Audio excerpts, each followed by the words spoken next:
Почитувани сограѓани, денес се навршуваат 1100 години од опокојувањето на Свети Климент Охридски.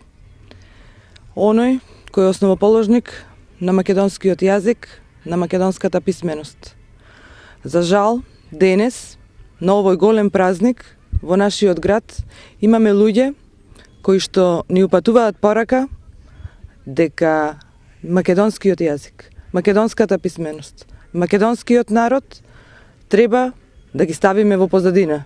Има луѓе кои што ни упатуваат порака точно од нашиот град, од срцето на Македонија, дека градот ќе ни го прават двојазичен.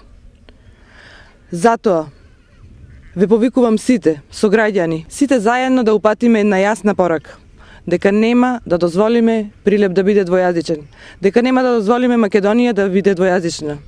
Ние сме македонски народ кој што си ја сакаме државата. Ја сакаме Македонија која што во наредните години мора да оди напред.